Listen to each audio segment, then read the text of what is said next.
On iBrand News Now, Senate probes alleged assault on security guard by the chairman of the Code of Conduct Bureau, DANLADI UMAR.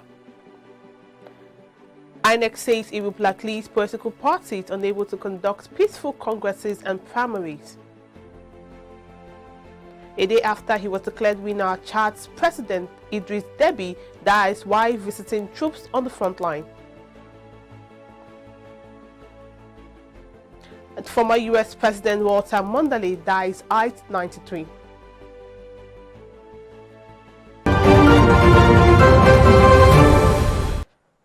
Many thanks for joining us on News Now. Here are the stories making headlines at this hour. I am Margaret Opera. Now, the President Muhammad Buhari has asked the Senate to approve the appointment of Honorable Justice SALISA GARBA as acting Chief Judge of the Federal Capital Territory High Court. The President's letter was read at the plenary by the Senate President Ahmad Lawan. GARBA was in January 2021 sworn in as acting Chief Judge of the FCT High Court following the retirement of Justice Ishaq Bello from the position. He was sworn in by the Chief Justice of Nigeria, Tanko Muhammad. Moving on, the Economic and Financial Crimes Commission, EFCC, belongs to all Nigerians and not to anybody. This is according to the EFCC chairman, Abdul Rashid BAWA, who stated this on Monday while receiving members of the civil society organization, Civil Society Coalition for Transparency and Good Governance, at the Commission's headquarters in Abuja.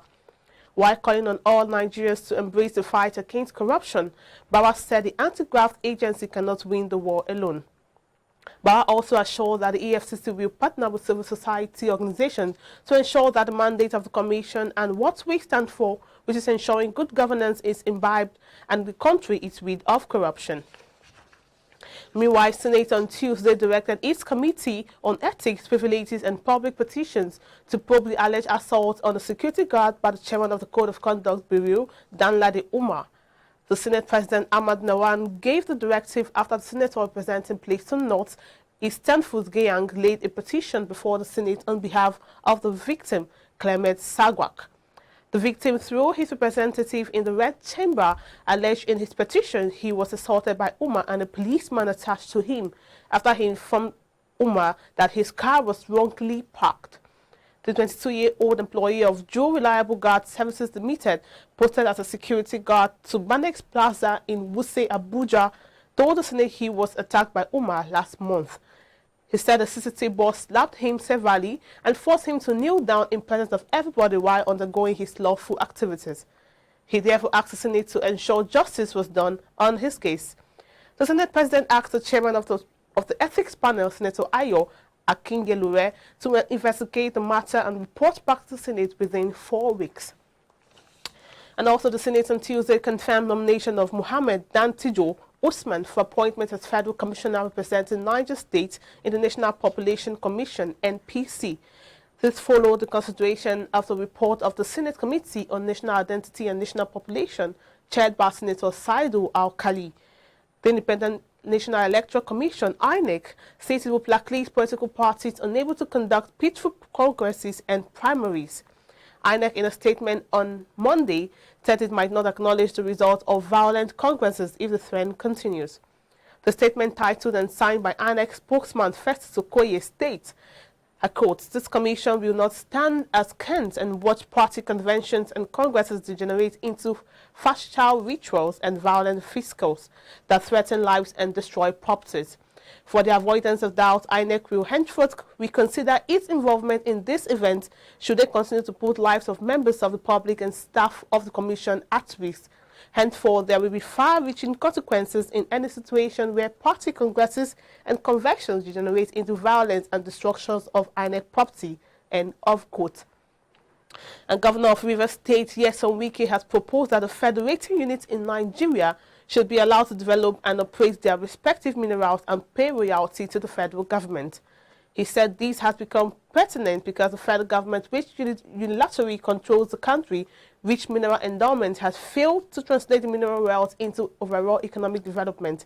Governor Wike made this a session when the Minister of State for Mines and Steel Development, Udechukwu S. Oga, paid courtesy call at the Government House, Port Harcourt. A great role in terms of raising revenue for any country. So our overemphasis on oil has reduced our impact on the mineral, other minerals. We must. The federal government is carrying so much load that they're not supposed to carry. Allow states to develop these minerals and pay royalties to the federal government. That is the way it's supposed to be. For us to see how we can collaborate, how we can work together for us to harness the potentials. In River State, we have the silica sand for the making of glasses. We have the sand dredging activities. We even have the deep sea salt, which can be developed. All these things aggregate helps in development of any nation's economy. And we believe that when these things are put together, they will in no way, they will help immensely in development of the nation's economy. The Federal Ministry of Education has inaugurated governing councils of 5 federal universities that were recently dissolved for various reasons by their visitors. The Minister of Education, Adamu, during the inauguration in Abuja, charged the various council members to concentrate on policies that will revitalize tertiary institutions and explore means for additional funding that will promote research and learning. The minister, who was represented by the Permanent Secretary of the Ministry, Sonny Echono, asked members to adhere to the principle of federal character in the appointment of member staff.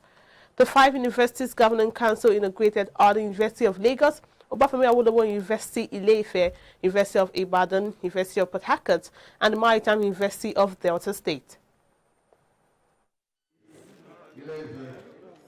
As it is clear that government cannot provide all the funds required to run our universities, councils should think out of the box and endeavor to generate more revenue outside government allocations.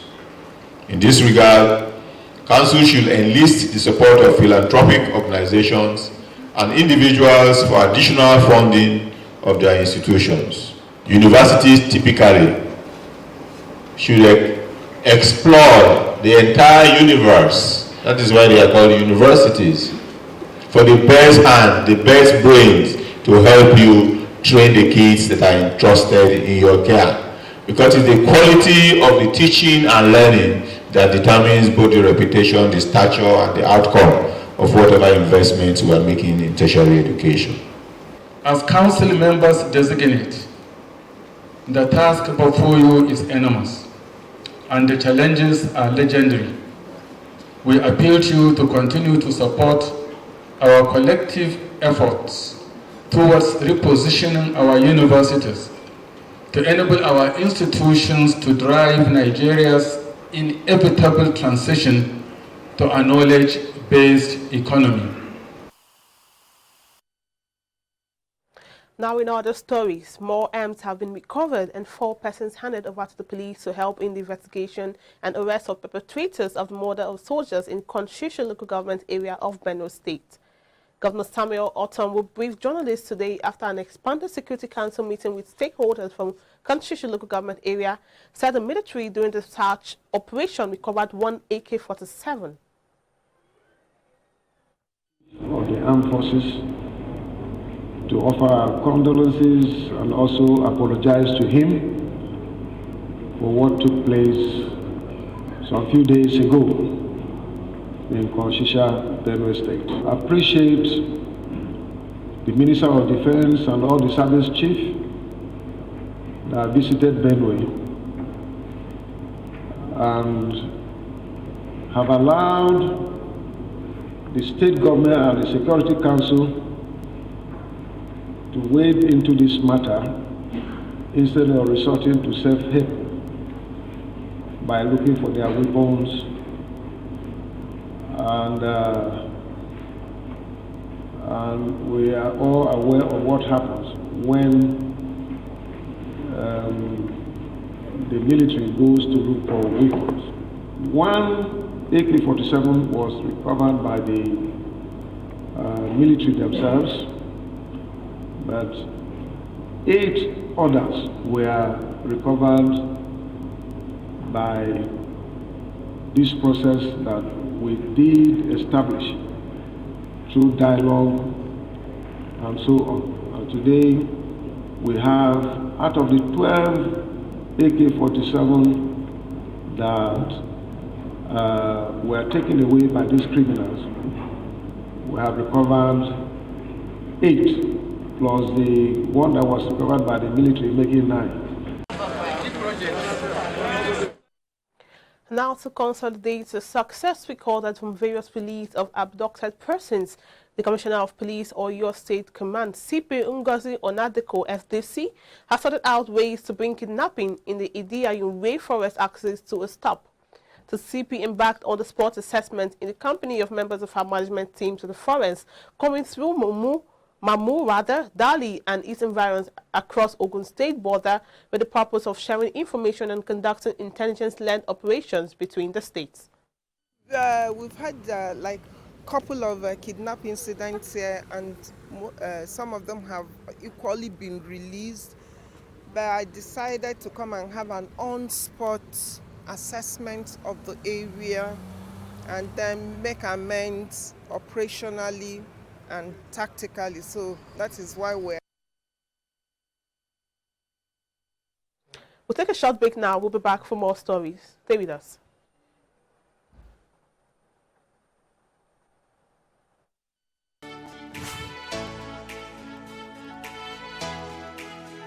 Most people don't understand the magic of a perfect skin, the allure of a well-pampered skin. We bounce from skincare products to skincare products, from spa to spa.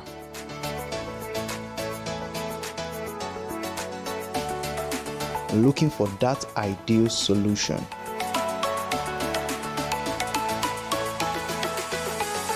I found the solution.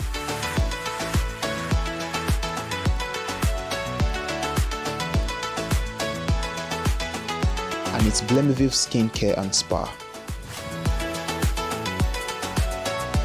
My name is Neil, and I'm proud to be a part of the Blemiville family.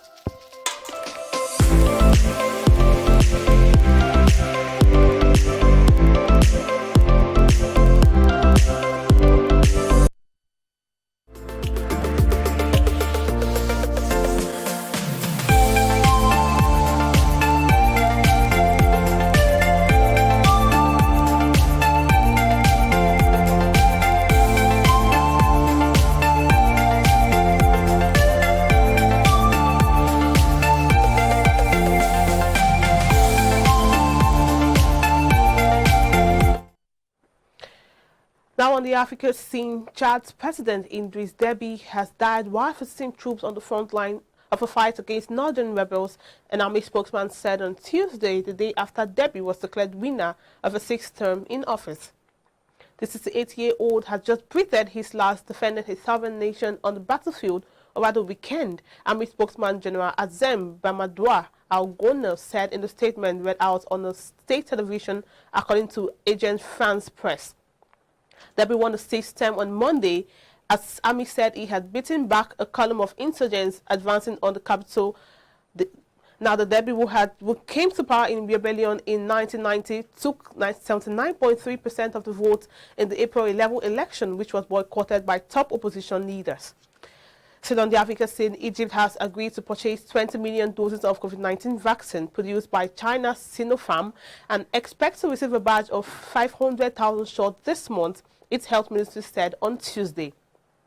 The agreement puts vaccination efforts in Egypt, which has a population of 100 million and has so far received a total of just over 1.5 million doses of SINOPHARM and of the AstraZeneca shot. Earlier this month, Egypt announced it was preparing to produce up to 80 million doses of the vaccine produced by China's Sinovac. Now on the foreign scene, former U.S. Vice President Walter Mondale, a liberal icon, who famously told voters to expect a tax increase should he win the presidency, died on Monday. U.S. media reported he was 93 years of age. No cause was given for Mondale's death, according to a report citing a statement from his family.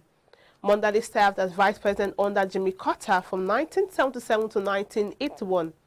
Today, I mourn the passing of my dear friend Walter Mondale, who I consider the best vice president in our country's history, Carter said in a statement extending his condolences to his former number 2 family member. Prior to this stint at the White House, Mondale has served as Attorney General to his home state, Minnesota, from 1960 to 1964, and then as U.S. Senator from that state from 1964 to 1976.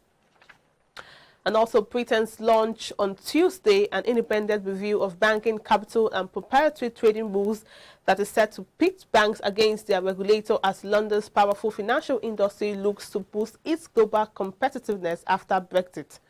Since the start of 2019, Britain requires HSBC, BLACKLIST and other bankings to ring-fence the retail arms of their operations with capital to shield them from any losses in their riskier investment banking arms after taxpayers had to bail out lenders during the financial crisis. Proprietary trading refers to banks using their own money to take bets on stocks, bonds and other assets on their own account rather than trading on behalf of a client. The U.S. state has eased its own proprietary trading rules, and the City of London Financial District is keen to remain competitive on the Wall Street. Coming up is sports with Judechi.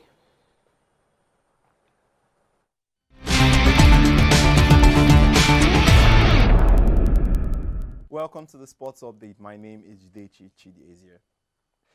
Ryan Mason will remain as interim head coach at Tottenham Hotspur for the remainder of the season after the sacking of Jose Mourinho. 29-year-old former midfielder who retired from playing in 2018 after suffering a fractured skull has been working with the club's academy. He took first-team training on Monday after Mourinho's departure and will face the media on Tuesday before Wednesday's Premier League game against Southampton. His second game will be the Sunday's Carabao Cup final against Manchester City at Wembley. And in other stories, the Spanish government has expressed opposition to the new European Super League and called on the breakaway clubs to negotiate with the likes of UEFA and La Liga. Real Madrid, Barcelona and Atletico Madrid are among the 12 clubs to have announced the formation of a lucrative breakaway league that would be almost entirely closed to other teams and undermine the existing structures of European football. According to the statement released to the public, Spain's Minister for Culture and Sports, Jose Manuel Rodriguez Uribe, spoke with presidents of UEFA and Spanish Football Federation and La Liga on Monday, as well as presidents of the 3 Spanish giants. The Spanish government would be the second government to speak up against the ESL after British Prime Minister Boris Johnson opposed the move. And that's all for now on the Sports Update.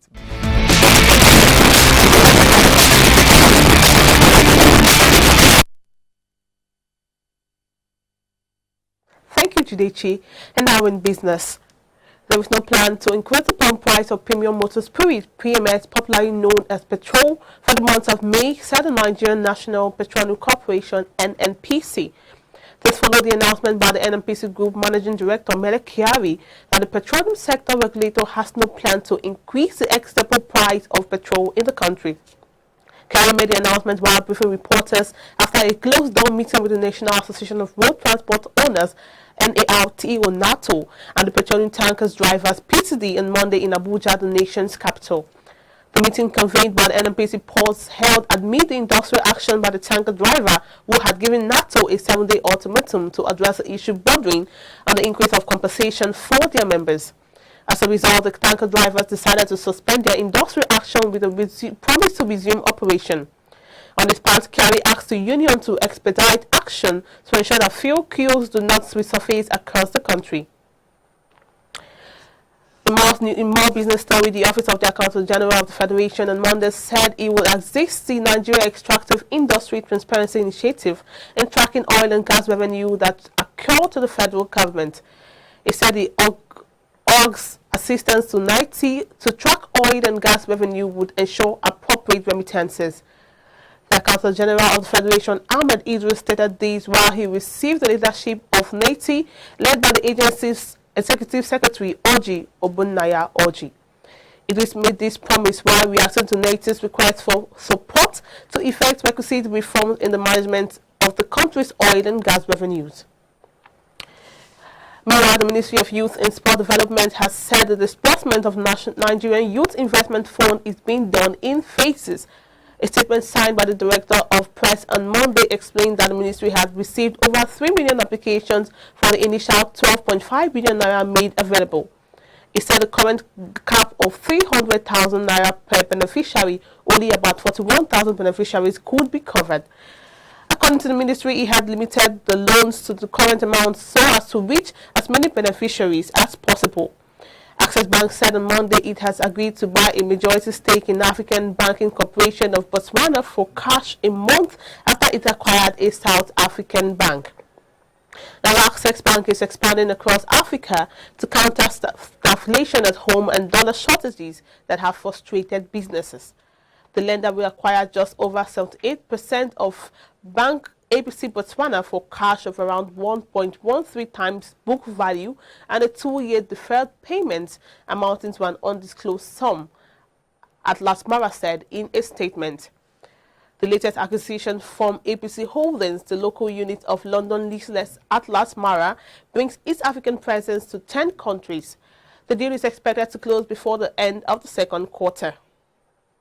On that note, we wrap it up on News Now. Please follow all our social media platforms and subscribe to our YouTube channel. My name is Margaret Opera.